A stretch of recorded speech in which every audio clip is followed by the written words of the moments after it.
a paz de Jesus esteja nos envolvendo nesse momento, para que nós possamos agradecer a oportunidade de aqui estarmos mais uma vez, de podermos estudar o Teu Evangelho e que as Suas lições se façam sempre vivas, sempre presentes em nosso coração. Por quê? Porque essas lições sempre vivas, sempre aconchegadas na intimidade da nossa alma, elas nos dão forças para continuar a caminhada, forças para quando surgirem alguns momentos difíceis, sofrimentos muitas vezes dolorosos, atrozes, mas nós temos essa certeza que Jesus caminha conosco, está conosco, né? Como diz Haroldo, é um irmão mais velho que não nos abandona, porque ele nos conhece, ele sabe de toda a nossa trajetória, do que haveremos ainda de viver. Então ele nos acompanha. Para onde vão as nossas vibrações de amor? Sabiam que nós vibramos amor quando oramos, quando pensamos bem de alguém, quando pensamos bem para a humanidade. Então nós vibramos, nós somos seres vibrantes, nós vibramos amor, vibramos esperança. Poderemos vibrar amor, esperança, otimismo, bondade, benevolência, quando assim pensamos.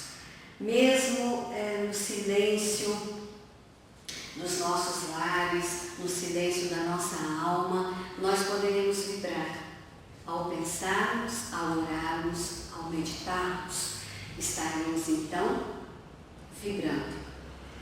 De nós partem boas energias, quando nós assim o queremos. Quando o assunto é vibração no terreno do espírito, elas ocorrem. Elas quem? As vibrações. Como que elas ocorrem? Como é o mecanismo? Elas ocorrem por oscilações ou ondas mentais. Assim como o ar propaga o som, os pensamentos, eles ocorrem por oscilações. Ao nos disciplinarmos interiormente, ao buscar uma harmonia mental, é importante lembrar da questão do pensamento. Ao pensar, criamos. E ao criarmos, lançamos para a atmosfera psíquica essas mesmas criações, que se tornam formas de pensamento, são as ideoplastias.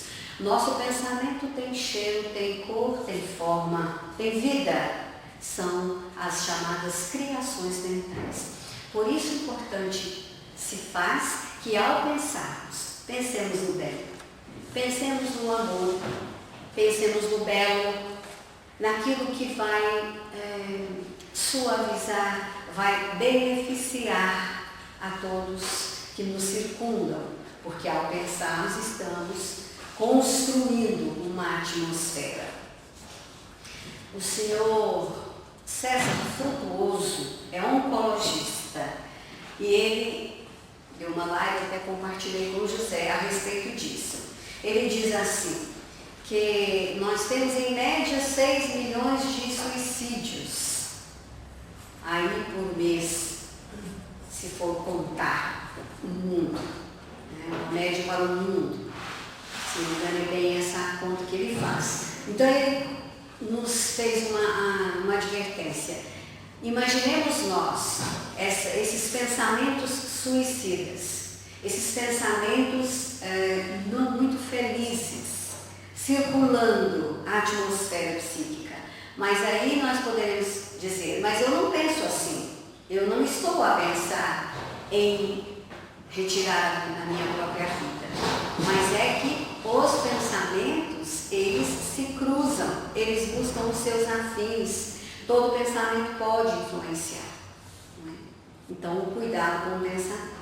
Então, Emmanuel continua dizendo que quando o assunto é vibração no terreno do espírito, elas ocorrem por oscilações mentais, e fica aqui para nós, segundo Emmanuel, uma importante reflexão.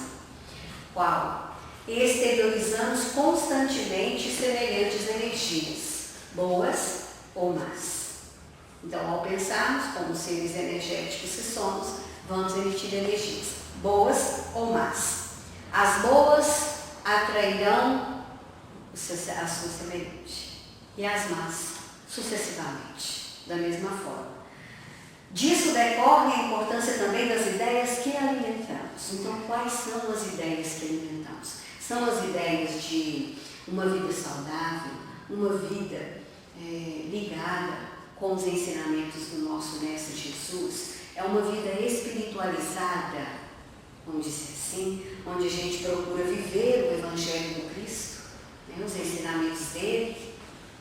Do que é que nós nos alimentamos? Nós nos alimentamos de benevolência, de perdão, de caridade, ou nós nos alimentamos de uma carga deletéria de ódio, de raiva, de inconformidade, de tudo aquilo que é capaz de nos minar as energias interiores?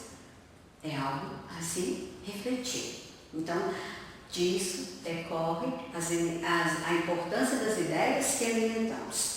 Observemos então os exemplos que Emmanuel veio trazendo para nós, para que possamos perceber a importância do pensamento. Primeiro deles, no trato com os outros.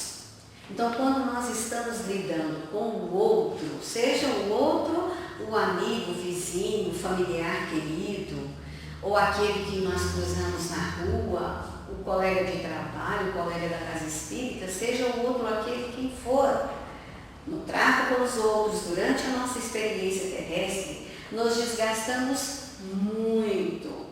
Será que é com as energias do outro, com as reações do outro?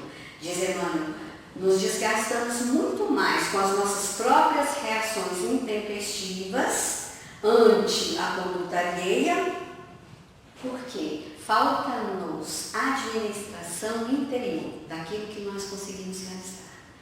Então, se eu não estou conseguindo agir no bem, agir melhor, eu estou simplesmente reagindo. Então, alguém me diz algo negativo, eu entro naquela faixa vibratória. Alguém me fez, provocou uma má ação comigo, eu entro naquela faixa vibratória.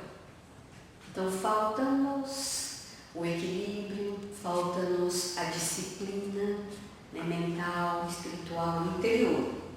Então, ele fala assim, que nós vamos nos desgastar com essas reações intempestivas ante a conduta do outro, perante a conduta do outro. E aí, o que ocorrerá a partir daí? Uma agravação dos obstáculos e também vamos ensombrar problemas. Então, vamos maximizar problemas. E problemas, muitas vezes, que talvez nem surgiriam. Eles começaram a surgir porque nós assim nos damos forças. Uma importância que talvez os problemas não tenham. Então, para nós, fica o cuidado de não reagir, mas agir. Agir sempre no bem, com a conduta ilibada, uma conduta espiritualizada, evangelizada. Se fôssemos nos colocar, diz Emmanuel, no lugar de quantos nos criem dificuldades, então aquele me gerou uma dificuldade, se eu fosse me colocar, usássemos de empatia para aquele, fôssemos nos colocar no lugar dele, estaríamos em novo câmbio de emoções e pensamentos. Então, é o mesmo que ocorre no caso do não perdão. Quando alguém nos faz uma má ação e nós não perdoamos, estamos ligados e estamos da mesma forma. Nós nos tornamos iguais ainda, na mesma linha de emoções e pensamentos, frustrando descargas de ódio e violência, angústia ou crueldade. Então, Emmanuel vem e traz um alerta importante, muito interessante, e fala assim: experimenta a química do amor no laboratório do raciocínio. Ah, que interessante! Então, no plano terreno, nós aí como biomédicos, auxiliares de enfermagem, ou todos aqueles que trabalham nessa área, vamos adentrar o laboratório para então trabalharmos ali numa química, onde nós vamos misturar elementos para que dali possam surgir muitas vezes medicamentos, vacinas, enfim, não é? É o trabalho deles. Então ele fala que o amor ele é uma química, só que é preciso raciocinar, é preciso pensar. Olha, que interessante. Como? Como fazer isso? Ele diz, se alguém nos fere, vamos nos colocar aqui também, vamos usar a terceira pessoa do plural. Vamos nos colocar no lugar de imediato na condição do agressor. Já fizeram isso? Se alguém me agride com palavras, que dói muito, né? Mexe com a minha moral, mexe com o meu interior, com o meu auto-amor, enfim. Então, será que eu já consigo me colocar no lugar daquele que me agrediu? Se nós o conseguirmos, diz Emmanuel, reconheceremos para logo, para depois, que a compaixão, com amor, a compaixão deve envolver aquele que se entregou inadvertidamente ao ataque. Ah, mas eu acho que não, viu, velhinha? Ele não iria falar aquelas coisas para mim assim, dessa maneira. Acredite que ele pode ter se entregado inadvertidamente e te agredido com palavras, com ações. E o que vai acontecer depois? Ele próprio, o próprio agressor, sofrerá em si mesmo a dor do desequilíbrio. E é uma dor tão doída nesse pleonasmo mesmo. Uma dor doída. Porque o que dói na moral é a questão do desequilíbrio. Sabe? É o desequilíbrio, é o arrependimento. Não deveria ter falado, não deveria ter feito. Então a Vera gostava de falar, o que não volta mais? A flecha lançada, a palavra falada, mais a oportunidade perdida, enfim. Não é? Uma vez nós falando, já aconteceu. Então essa é uma situação que ele fala quando a gente entra, experimenta da química do amor no laboratório do raciocínio. Primeira coisa, se colocar no agressor, no lugar do agressor. Depois, se alguém nos injuria, situemos-nos na posição daquele que nos apedreja no caminho e perceberemos, sem detença, que se faz digno de piedade. O Evangelho diz assim, uma piedade bem sentida é amor. O amor é devotamento. O devotamento é o ouvido de si mesmo. É o esquecimento de si mesmo. Então, usar de piedade, que todo aquele que assim procede, aquele que ainda injuria, calunia, o Evangelho não nos ensina caridade para com os criminosos. O que haveremos de fazer? Orar por eles. Porque talvez desconhecem a Jesus e muito mais ainda os seus ensinamentos. Será cobrado mais de quem? De nós que sabemos do Evangelho, de nós que conhecemos Jesus. Eles não conhecem. Por isso Jesus, então, com toda a propriedade, ao final, ali quando o seu último suspiro, disse, Pai, perdoai-os, eles não sabem o que fazem. E nós, por nossa vez, dizemos, se soubéssemos que estávamos todos lá, não faríamos. Então, usar de piedade, uma piedade bem sentida é amor.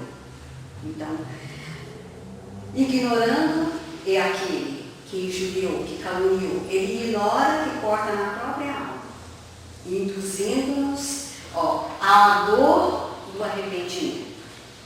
Por isso que eu disse que o arrependimento também é uma dor que dói por dentro.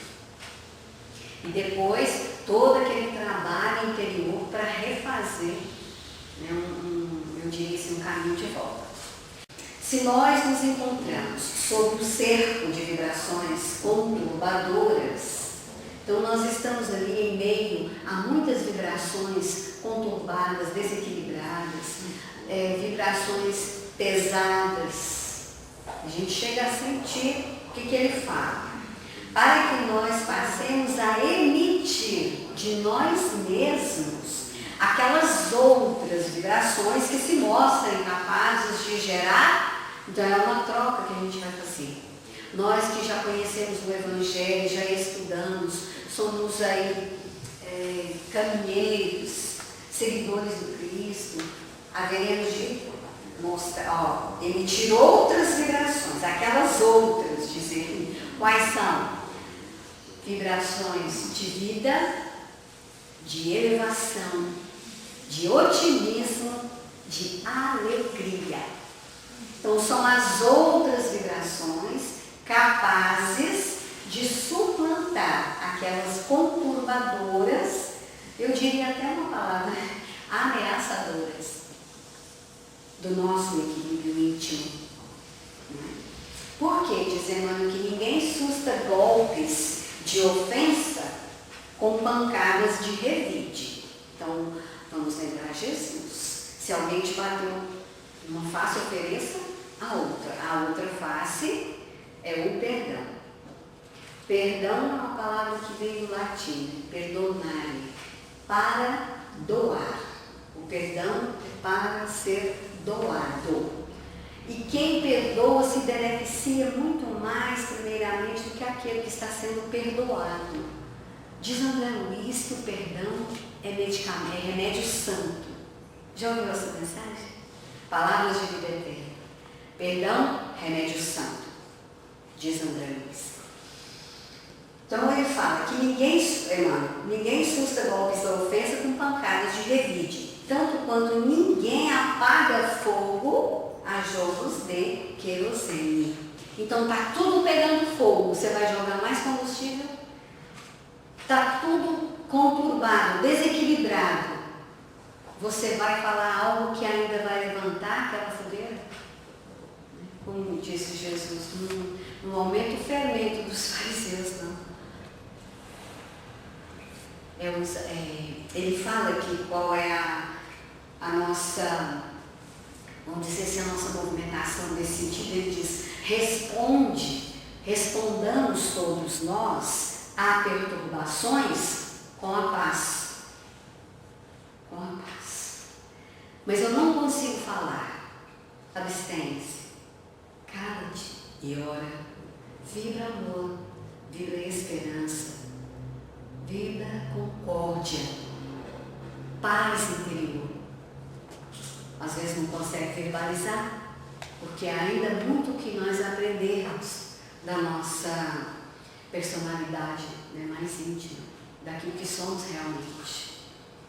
Ante o assalto das trevas, faze luz. Disse-nos Jesus, vós sois luz, brilha a vossa luz. Brilhar a vossa luz é levar a calma onde está tudo desorientado. E é preciso um esforço para fazer isso, porque o convite é outro. Né? O convite hoje é para que, se algo está no campo da maldade, que nós ali nos ingressemos. Mas o convite de Jesus é sempre o mesmo. Né? Lembrando a prece de São Francisco, onde houver ódio, que eu leve o amor. Onde houver ofensa, que eu leve o perdão.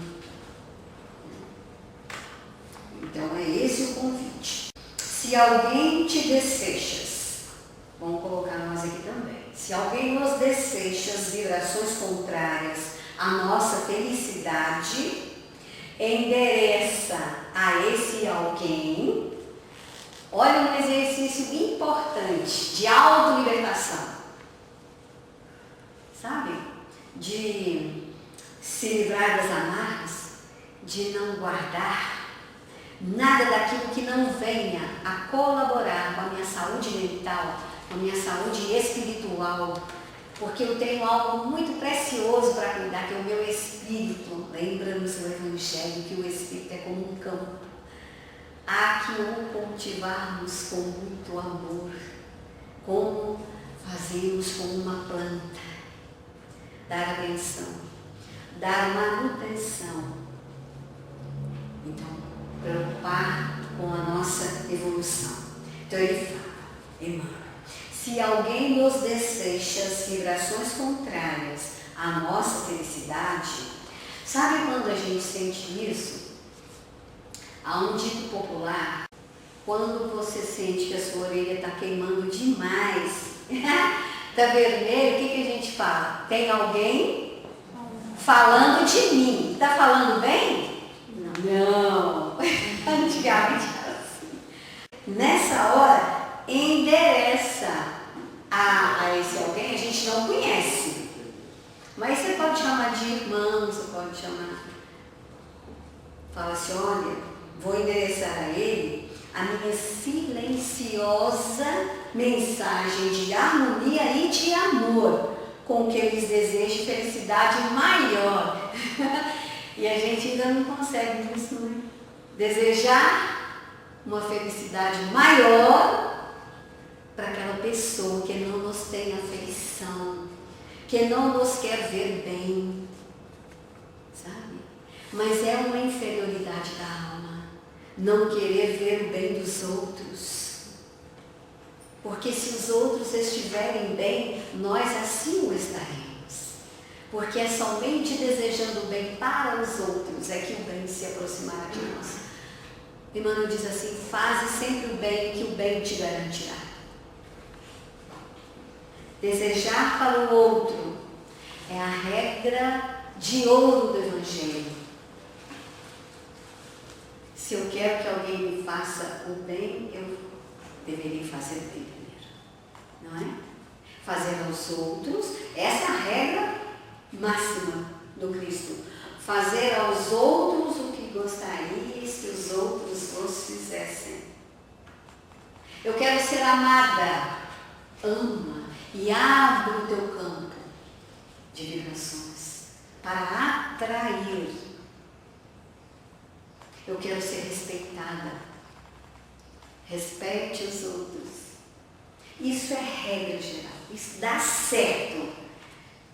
Quando nós aprendemos a fazer isso de coração, colocando toda a nossa verdade, nós haveremos de conseguir, com certeza.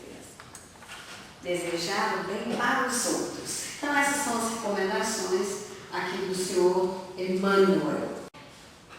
Conta-se que certa vez Chico Xavier, em desdobramento, numa visita ao plano espiritual com Emmanuel, porque sempre era acompanhado por Emmanuel, e eu acredito que essa excursão aqui do seu Chico Xavier com Emmanuel deveria ser a segunda, porque a primeira aconteceu quando ele falou para Emmanuel que queria ver Deus. E Emmanuel pegou ele e eles foram, atravessando as galáxias, o universo inteiro, e foram, e estava demorando, e Chico Xavier, então, perguntou assim para Emmanuel, demora muito para chegar? Emmanuel diz assim, olha, Chico, demora muito. Ele falou, então vou fazer o seguinte, vamos voltar lá para casa, eu estou na vontade de tomar um cafezinho. Então eu acredito que essa aqui seja uma outra excursão. Então os dois estavam indo em excursão ao plano espiritual. De repente, Chico começa a ver milhões de bolinhas coloridas das mais diversas cores subindo. Vamos imaginar o quadro? Olha, que quadro belo. E aí Chico vai perguntar, Emmanuel, que maravilha é esta? Ele vai dizer assim para Chico, Chico, essas bolinhas coloridas subindo dessa forma é a representatividade das vibrações de amor de milhões de encarnados que estão realizando preces e vibrando amor para todos os necessitados. Chico então responde assim, nossa, sempre pensei que as vibrações viessem do plano espiritual para os encarnados. É o que a gente pensa, não é? Que o plano espiritual está sempre a nos emitir vibrações, energias boas, que essa equipe de amigos benfeitores, né, incansáveis trabalhadores do bem, estão a nos emitir essas vibrações, essa ajuda. E aí o Emmanuel diz assim para o Chico: não, Chico, onde houver alguém ligado em preces, manda para cá as vibrações de amor que serão armazenadas. Onde? Em jarros especiais, para beneficiarem aos irmãos necessitados que chegam ao plano maior em difíceis condições, e também são direcionadas aos nossos irmãos encarnados que passam por provações. Já viram aquela frase assim, que Deus auxilia a criatura através da própria criatura? Então, enquanto nós estamos orando, vibrando amor, olha o que acontece. Nós estamos enviando esses medicamentos para o plano espiritual. Sabe, quando um grupo se reúne em prece, quando um grupo se reúne para meditar, para ler e estudar o Evangelho, isso tudo se transforma em vibrações, em fluidos, não é? Aqui em forma de bolinhas coloridas, que serão armazenadas. Então serão armazenadas nesses jarros especiais, então serão utilizadas para esses irmãos recém-chegados ao plano espiritual, vitimizados aí pela pandemia, por exemplo. Eles serão auxiliados com essas vibrações. Então muitos deles acordam o mundo dos espíritos desequilibradíssimos. Por quê? Se a gente for dizer isso, muitas pessoas vão estranhar. Elas falam, então a gente tem que se preparar para morrer. Não é viver como se a vida, e é verdade, ela não termina. A vida é ininterrupta. Mas viver com aquilo que nós poderíamos ter à nossa frente, sabe? Nos instruindo, estudando a respeito dos ensinamentos, né? Aprendendo um tanto mais, porque quando chegar o momento em que o anjo da morte pousar as suas asas sobre nós e nos levar, nós venhamos a ter uma consciência, em breve tempo, de tudo aquilo que estivemos passando naquele momento. Mas essas vibrações aqui, elas são armazenadas nesses jarros. E aí fiquei a pensar, sabe quando da realização do culto do Evangelho no lar? Porque todo lar, toda família, quando da realização do culto, há uma equipe de espíritos que dá assistência a esta família, a este lar no momento do culto. Vamos lembrar, né, quando da preparação de Segismundo para o reencarne, a equipe de André Luiz sempre ia até a casa de Adelina e Raquel, e lá estava Segismundo nos cantinhos lá. Então, há sempre uma equipe que dá assistência a essa família no momento do culto. E esses jarros poderão ser levados e ali deixados para que ocorra a harmonização, a boa convivência. Porque se há um recurso extremamente de autoajuda, é o culto do Evangelho no lar. É um momento em que se reúne em torno do Evangelho do Cristo, a família reunida, um copo com água para que possa ser fluidificado, para que todos ali, entomando daquela água, possam se sentir revigorados, esperançosos. E a equipe espiritual faz o trabalho deles. E aí vem Emmanuel dizendo, portanto, lembremos-nos todos de que as nossas vibrações de amor ajudam nesse instante em diferentes regiões do universo. Então espalhemos amor, sejamos amor. Mas como vibrar amor? Quando estivermos nesse estado de consciência, vibrando no amor, o relacionamento irá fluir e vamos atrair o que tiver na mesma faixa frequencial que nós. Sendo assim, vivemos no amor, no bem, no belo. Para quê? Para atrair para nós. Então essa é uma história envolvendo o Sr. Chico Xavier, a importância do momento da prece. Leon Denis, ao referir-se à prece, ele diz assim, que a prece é um colóquio solitário entre o Criador e a criatura. Então é o momento em que a criatura se entrega ao Criador. Mas se Deus tudo sabe, tudo ouve, por que orar? Para demonstrar a nossa humildade, o nosso reconhecimento ao nosso Pai Criador. Então por isso orarmos. Ao orarmos, conversamos com Deus, nos entregamos a Ele, num regime de fé e de esperança. Ao meditarmos, vamos ouvir a voz de Deus em nós. Também quando o assunto é vibração, a gente vai lembrar o momento da oração coletiva, lá no prédio da governadoria, quando todos os ministros se reuniram lá, e ficava o governador ao centro ali para fazer a prece coletiva.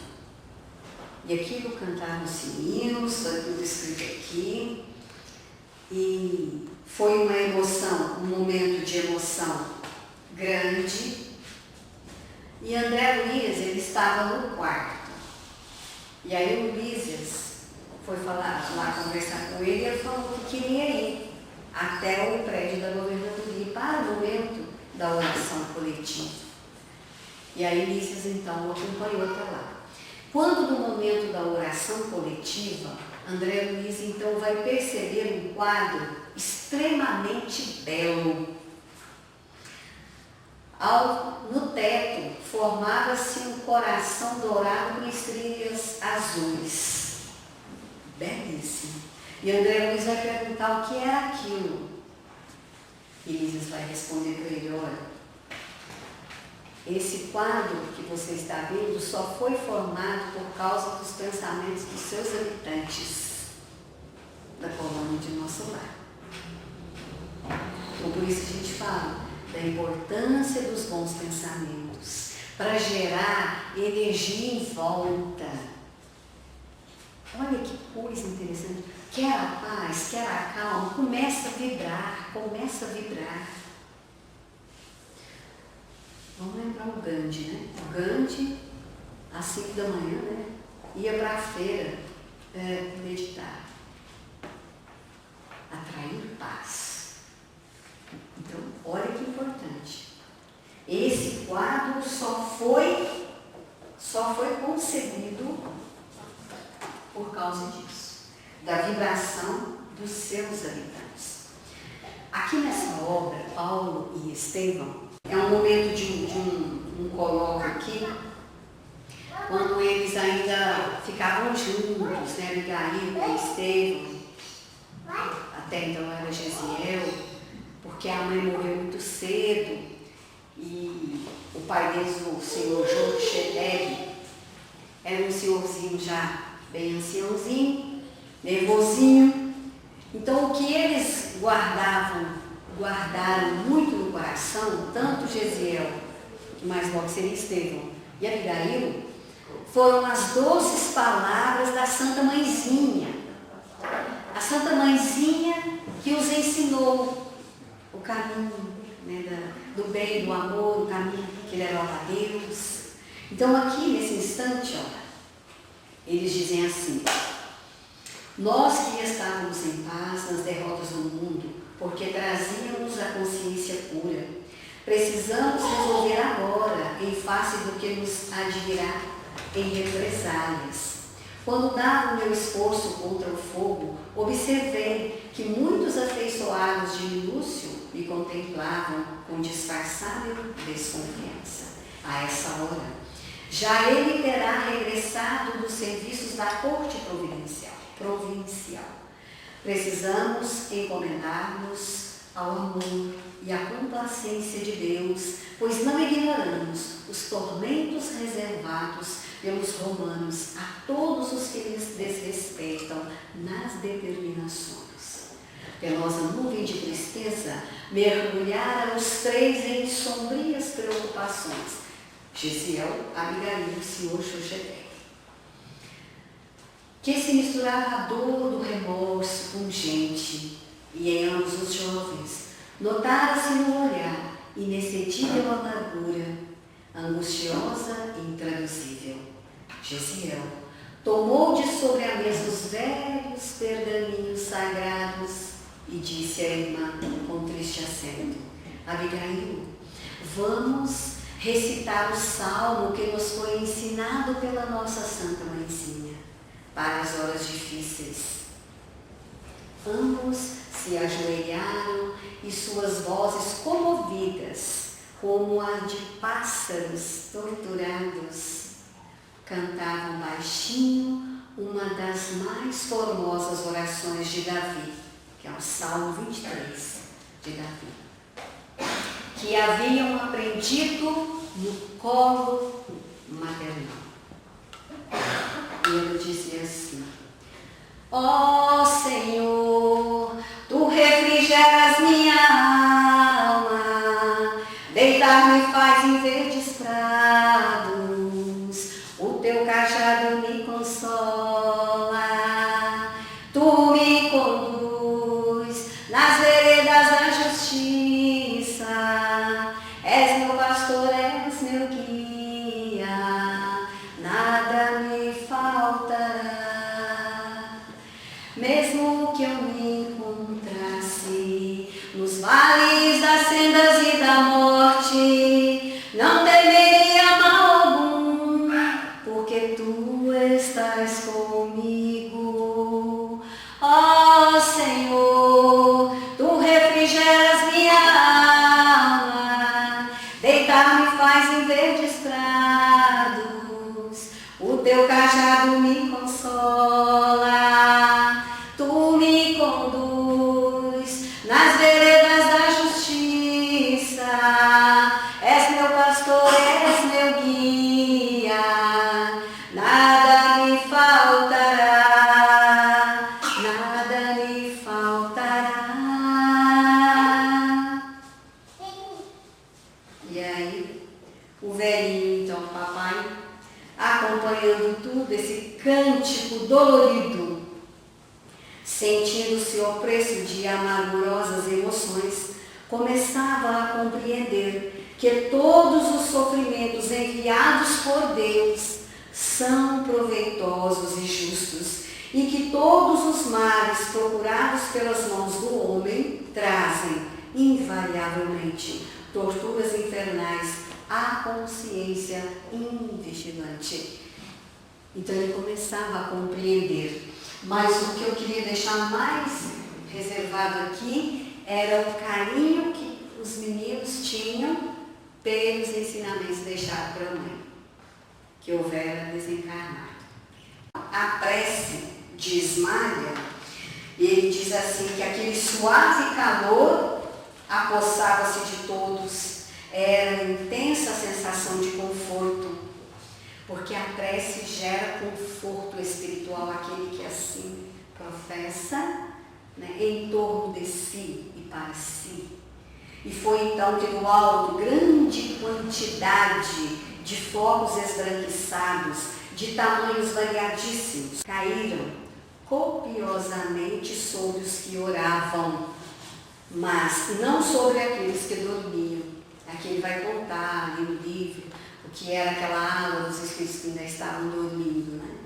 Então, o que mais trouxe, e que ele fala aqui também, daquele momento da realização da prece de Ismália, recaíram-se sobre todos ali elementos força para contar com a vida, ter mais esperança de dias mais radiantes de paz. Então, são os efeitos proveitosos da oração. Dentro de poucos instantes, reunimos-nos de ouro ao grupo. O administrador fez um sinal luminoso em forma triangular e observei que todos os cooperadores se puseram de pé em atitude respeitosa. É o momento da oração no posto de socorro, disse Alfredo, gentil como a prestar-nos esclarecimentos preciosos. O sol desaparecera no firmamento, mas toda a cúpula celeste refletia-lhe o disco de ouro. Os tons crepusculares encheram as vizinhanças de maravilhosos efeitos de luz, muito visíveis agora ao nosso olhar, porque Alfredo, sem que eu pudesse conhecer o motivo, mandara apagar as luzes artificiais antes da oração. No centro dos pavilhões, a sombra se fizera, desse modo, muito intensa. Mas o novo aspecto do firmamento, banhado em tonalidades sublimes, dava-nos a impressão da permanência em prodigioso palácio, em virtude do imenso teto azul iluminado à distância. Fundamente impressionado, procurei convinciar-me mais do pequeno grupo de companheiros. Do quadro de colaboradores do castelo, apenas algumas senhoras permaneciam junto de nós, como se estivessem fazendo honrosa companhia à nobre Ismália. Os demais homens e mulheres mantinham-se nos lugares de serviço que eles competiam, não longe das criaturas mumificadas. Notei que, embora instado aniceto, equivocou-se a chefia espiritual da oração, alegando que, por direito, essa posição cabia à derrotada esposa de Alfredo.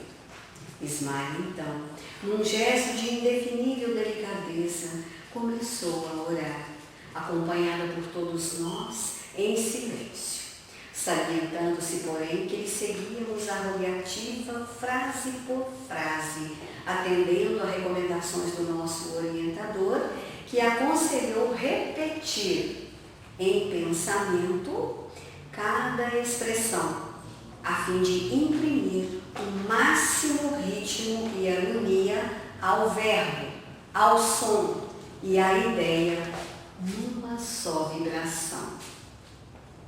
E aí ela vai começar a prece. Senhor, dignai-vos assistir os nossos humildes tutelados, enviando-nos à luz de vossas bênçãos santificantes. Aqui estamos, prontos para executar vossa vontade, sinceramente dispostos a secundar vossos altos desígnios. Conosco, Pai, reúnem-se os irmãos que ainda dormem, anestesiados pela negação espiritual a que se entregaram no mundo. Despertai-os, Senhor, se é de vossos desígnios sábios e misericordiosos. Despertai-os do sono doloroso e infeliz. Acordai-os para a responsabilidade, para a noção dos deveres justos. Magnânimo Rei, apiedai-vos de vossos súditos sofredores. Criador compassivo, levantai as nossas criaturas caídas. Pai justo, desculpai vossos filhos desventurados. Permiti caia o orvalho do vosso amor infinito sobre o nosso modesto posto de socorro. Seja feita a vossa vontade acima da nossa. Mas se é possível, Senhor, deixai que os nossos doentes recebam um raio vivificante do sol da vossa bondade. Temos ao nosso lado, Senhor, infortunadas mães que não souberam descobrir o sentido sublime da fé, resvalando imprudentemente nos despenhadeiros da indiferença criminosa. Pais que não conseguiram ultrapassar a materialidade no curso da existência humana, incapazes de ver a formosa missão que lhes confiastes. Cônjuges desventurados pela incompreensão de vossas leis augustas e generosas, jovens que se entregaram de corpo e alma aos alvitres da ilusão, Muitos deles atolaram-se no pantanal do crime, agravando débitos dolorosos. Agora dorme, Pai, à espera de vossos desígnios santos. Sabemos, contudo, Senhor, que este sono não traduz repouso no pensamento. Quase todos os nossos asilados são vítimas de terríveis pesadelos por terem olvidado no mundo material os vossos mandamentos de amor e sabedoria. Sob a imobilidade aparente, movimenta-se-lhes o espírito entre aflições angustiosas que por vezes não podemos sondar. São eles, Pai, vossos filhos transviados e nossos companheiros de luta, necessitados de vossa mão paternal para o caminho. Quase todos se desviaram da senda reta pelas sugestões da ignorância, que como uma aranha gigantesca dos círculos carnais, tece os fios da miséria, enredando destinos e corações. Deprecando nossa misericórdia para eles, rogamos igualmente para nós a verdadeira noção da fraternidade universal, ensinando-nos a transpor as fronteiras de separação para que vejamos em cada infeliz o irmão necessitado do nosso entendimento. Ajudai-nos a compreensão, a fim de que venhamos a perder todo o impulso de acusação nas estradas da vida. Ensinai-nos a amar como Jesus nos amou. Também nós, Senhor, que aqui vos rogamos, fomos leprosos espirituais, cegos do entendimento, paralíticos da vontade, filhos pródigos do vosso amor. Também nós já dormimos em tempos idos, nos postos de socorro da vossa misericórdia. Somos simples devedores, ansiosos de resgatar imensos débitos. Sabemos que vossa bondade nunca falha e esperamos confiantes a bênção da vida e luz. Smile. Então, por isso que no momento da oração desceram todas aquelas partículas esbranquiçadas. Para onde vão as nossas vibrações de amor? A orarmos, que pensemos, que nos lembremos disso, das bolinhas coloridas